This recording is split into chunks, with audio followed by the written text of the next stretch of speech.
everyone, my name is Lacey. I'm the dietitian here at FasCat Coaching, and today I'm back to talk about the last topic in our Nutrition Basics series, which is post-ride nutrition.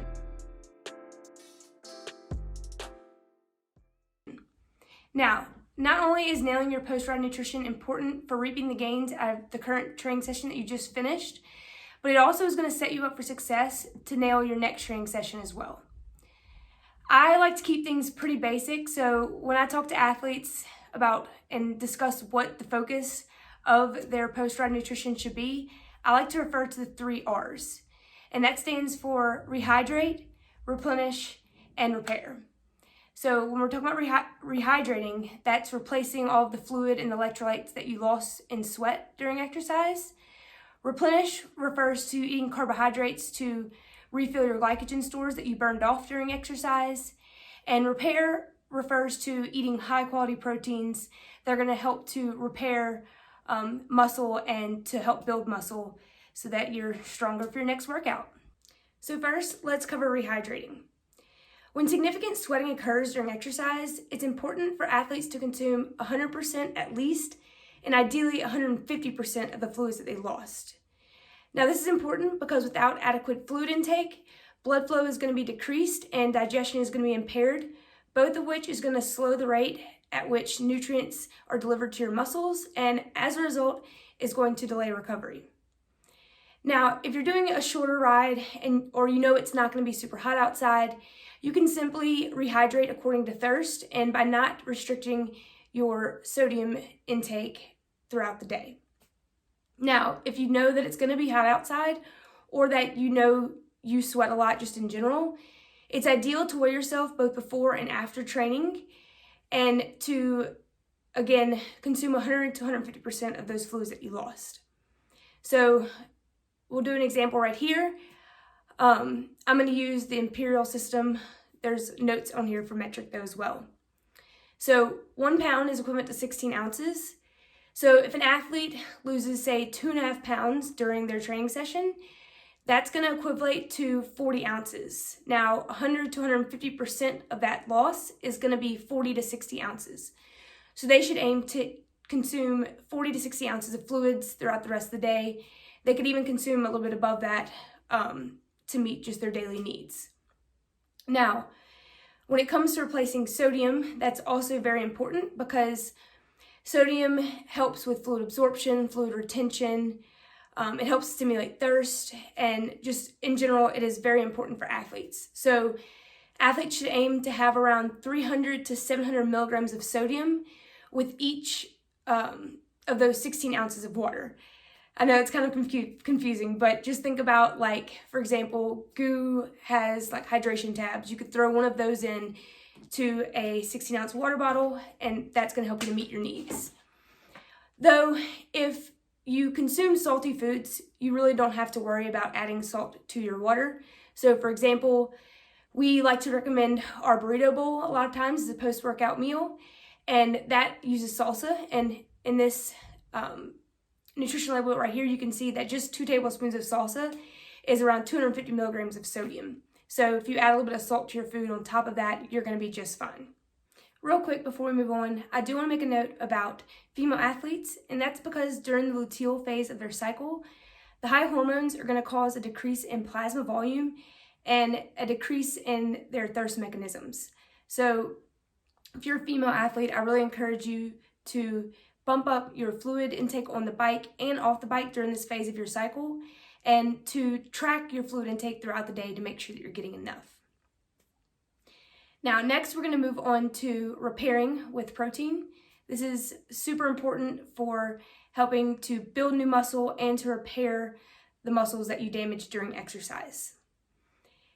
I don't like to talk about protein just in context of your post-ride nutrition because it matters about your protein intake throughout the day and the quality of your protein. So in general, endurance athletes need to aim for around 1.2 grams to 1.8 grams of protein per kilogram of body weight per day. Now, that is easy to achieve by just consuming around 15 to 30 grams of high quality protein with each meal. What I mean by high quality protein is that it's a protein that contains all the essential amino acids. Some good sources of high quality protein include chicken, eggs, dairy if you choose to consume that, soy, and then if you're vegan, by choosing plant-based proteins that contain a combination of protein sources. So a really good example is brown rice protein and pea protein, because together they contain all the essential amino acids. Now next, let's talk about replenishing with carbohydrates. Now this is the most important thing for endurance athletes. I'm like a huge advocate for not being afraid of carbs, because as an endurance athlete, carbs are your friend. The amount of carbs that you need, though, is really going to depend on your gender, your body weight, how long you're training, how intense your training is, and whether you ate before, and also what you're planning to do again the next day. So by taking that all into account, I like to break it down and keep it kind of simple. So here's a chart. As you can see, if you're doing less than 60 minutes of physical activity, and it's pretty easy, you can simply aim to eat at your next meal. But if you're not going to eat within an hour, you can aim to have a snack of 30 to 60 grams of carbohydrates and a little bit of protein. Same thing goes if you're doing longer training sessions and you're not going to be training again hard that same day, or say you're not going to be doing a race early the next morning and you need to be 100% refueled by that point.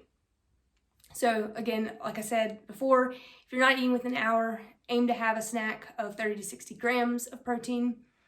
And then at your next meal, you should aim for around 1 gram of carbs per kilogram of body weight. For most athletes, that's around 40 to 100 grams of carbs. And I like to give both of those because some people like the super precise amount that they need to aim for, and others just want a roundabout. So there's both those for you. In addition to that, they want to have, again, that 15 to 30 grams of high quality protein with that meal. Now, this is where it gets complicated though. If, say, you're doing a hard group ride and you finish at 4 p.m. and you have another hard training session again the next morning, or say you're doing like a stage race, you finish at 1 p.m. and your next race, you roll out at 8 a.m. the next morning. When this is the case, you want to do what's called the Speedy refueling method. Now, get ready because it's a lot of carbs. This entails eating 1.2 grams of carbs per kilogram of body weight per hour for the first 4 hours after training. Again, you're going to want to include a little bit of protein with this, but really, at this point, carbs are the star of the show. That's what you need to replace all of those glycogen stores that you just burned off by going super hard. So I know that is not very helpful. So let's go through an example of how an athlete could do this. So for the first hour, they could have a serving of the Rehydrate recovery mix along with a banana. In hour 2, they could have a full meal. This is kind of like a take on our Chipotle burrito bowl. And this is a 1.5 cups of rice, a 1/2 cup of beans, a 1/2 cup of corn, some salsa, and then a little bit of protein of their choice. In hour 3, they're probably still a little bit full, so they're going to have something that's super light and easy to digest, and that's 2 rice cakes with some honey, some peanut butter, and a little bit of raisins. And then come hour 4, they're going to do a 1/2 cup of granola, a cup of oat milk, and then a 4th cup of dried fruit. That comes out to be around 72 grams of carbs per hour. And that's not exactly, because this example is using a 70 kilogram athlete. It's not quite the 1.2 grams per kilogram of body weight, but it's very close. And so they're going to be in the clear. Now you might be wondering, well, what about those snacks, Lacey? This is a lot of food, but what if I just need that 30 to 60 grams for a snack? Well, here's, again, a chart with some examples.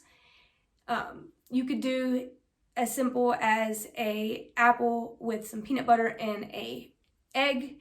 Or if you're on the go, you could do the Rehydrate recovery mix, which also comes in single serve packets, super easy to take with you. And then combine that with, again, a banana or another cup or another type of fruit. Just have a cup of, say, grapes.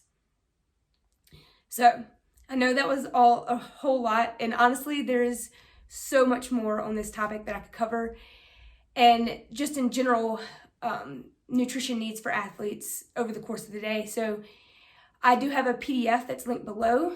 Here's a little scroll through of it real quick for you, but that's gonna be linked below if you wanna check that out.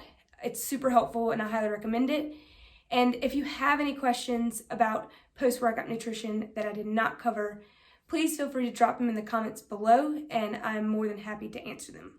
And until then, I will see you guys next time. And as always, go out there, ride fast, have fun, and FTFP.